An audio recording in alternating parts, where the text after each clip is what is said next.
Eu sou o Vlad Oliver. Neste vídeo a gente se embanana com o Time Effect. Era para ser um vídeo muito simples, mas uma bobagem minha complicou tudo. Não importa. O que importa é que dá para entender para que serve a bagaça, e ela serve para animar sem criar keyframes. Uma coisa que fica se mexendo eternamente na cena e simplifica a animação do troço. Confere, é goma.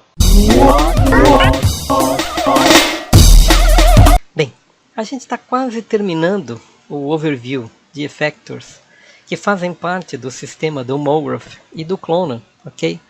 E eu já mostrei para vocês diversas vezes como eu fiz esse colchãozinho de cubos aqui, ok? Qualquer uma das aulas anteriores vai mostrar como é que ele foi feito. E o que eu vou fazer agora é aplicar o meu efeito de time. E o que acontece com o efeito de time? Vejam o seguinte.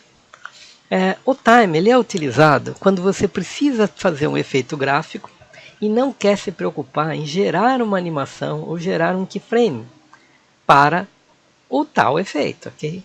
Vejam que ele tem como parâmetro aqui a rotation e a rotation em 90 graus, ok? E a gente pode fazer ajustes nestes movimentos, ok? Vejam o seguinte. Como nós não temos keyframes, não temos timeline, não temos nada, como é que se controla esse movimento? Controla-se a partir de, vejam, das interferências que a gente faz aqui. Okay? Se eu ligar meu position, por exemplo, e colocar 10 aqui, vejam que vai acontecer uma coisa interessante. Neste período de tempo, eu vou ter o objeto sendo movido lentamente. Ok? O que eu queria mostrar para vocês é o seguinte, vamos até aumentar um pouco para 30 aqui. Até aqui a gente não vê grandes problemas em termos de conceito no que nós estamos fazendo. Ou seja, o nosso time nada mais é que um gerador de uma certa linearidade no tempo de um determinado efeito que você determina. Mas, se a gente vier aqui ao fall-off, por exemplo, e der linear, veja o que começa a acontecer. Ok?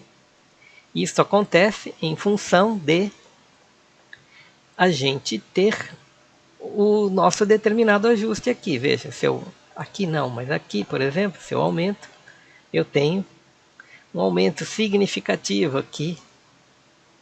Opa, estou com dificuldade de ajustar aqui.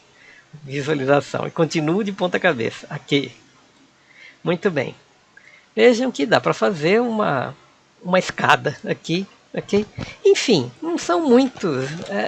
Neste contexto aqui, a gente tem uma certa obviedade. Veja, eu vou colocar box aqui e a gente vai ver o que acontece. Okay? Isto realmente acontece em função. Se eu ver aqui 150, aumentar meu...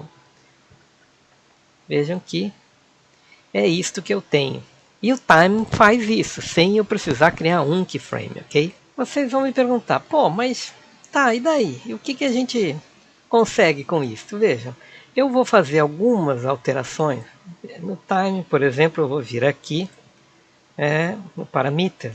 Eu vou aumentar um pouco aqui, só para a gente ver um pouco mais de movimento, ok?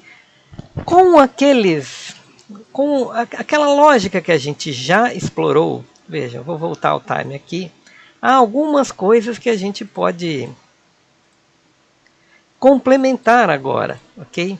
Vejam que a gente tem aqui algumas dificuldades de visualização. Sempre é bom lembrar que a gente tem um pouco mais de listas aqui. A gente pode até puxar este objeto aqui para a gente poder ver, ok? Eu acho que eu fiz uma completa besteira aqui. Vamos dar um stop aqui para a gente se encontrar. Estava demorando para mim fazer essa bobagem um dia e eu finalmente fiz, né?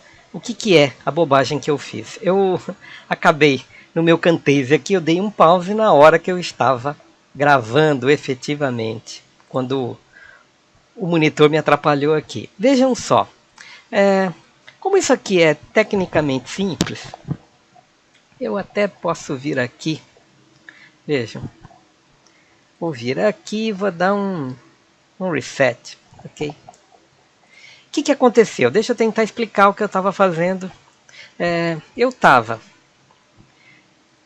querendo mostrar para vocês que o meu time ele pode ser ajustado em alguns outros. Veja, eu estava com Infinity, e no Infinity eu só tenho a movimentação das minhas coordenadas aqui, o meu parameter, eu estou só aumentando em Y nesse intervalo. É só isso que eu estou fazendo. Só isso que o meu timer fez até aqui. Eu posso vir aqui e mudar para linear, ok? E vejam que eu vou ter uma alteração em função do tipo de speed, do tipo de configuração que eu tenho aqui no meu spline, ok? E vejam que eu posso vir aqui em box e eu vou ter este delay acontecendo no time. Era isso que eu queria mostrar e isso que eu acabei pulando, ok? Então, se eu venho aqui e dou um square, por exemplo, eu tenho mudanças, posso fazer alguns ajustes em função do tipo de curva que eu tenho para gerar a minha distribuição, ok? E se eu vier aqui mudar o clamped, ou seja, ele vai ser aplicado só nesta área e não na área inteira do meu objeto, enfim, ok? A gente tem alguns parâmetros aqui que podem ser considerados. Vou dar um linear novamente, ok? Na hora da gente fazer, vou dar um clamped novamente, para a gente ver o que está fazendo. Por último, vejam que eu ainda posso vir a meu cloner aqui.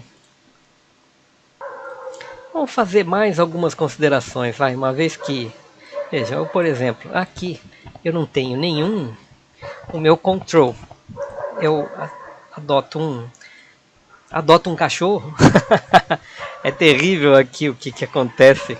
Vejam, aqui eu estou fazendo uma distribuição diferente, ok? E eu ainda tenho o fato de que eu posso mover essa distribuição, ok? Tanto ao longo do tempo que o time está me permitindo fazer essa alteração, quanto ao longo da movimentação do meu defletor aqui, ok?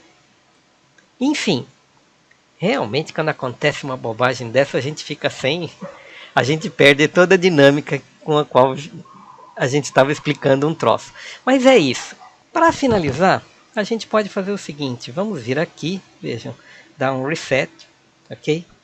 E nós temos novamente o nosso, deixa eu ver se, reset, select all, spline, muito bem.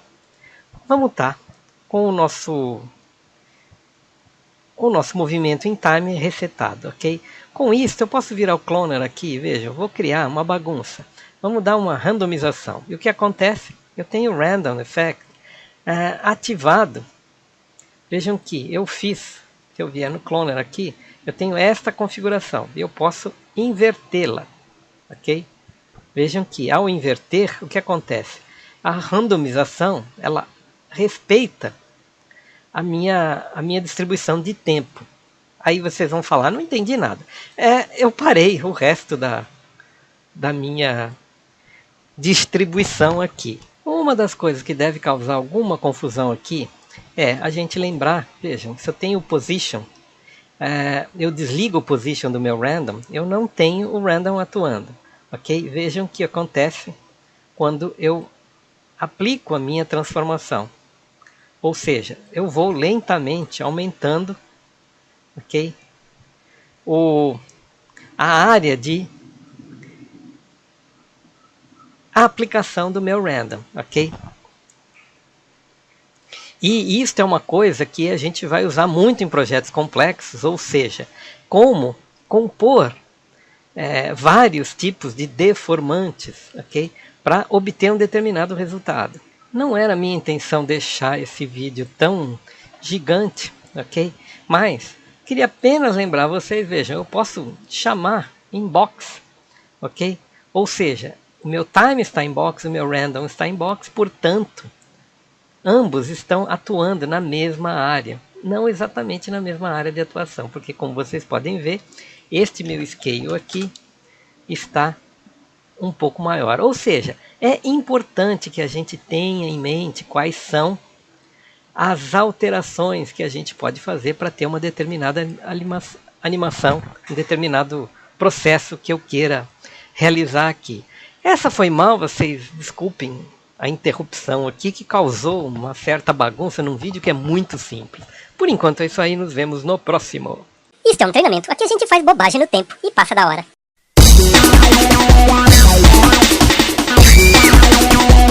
Se você gostou, não esquece da gente. A gente precisa da sua participação para continuar por aqui. Ensino gratuito de tecnologia, eu abraço essa causa. Abraço você também.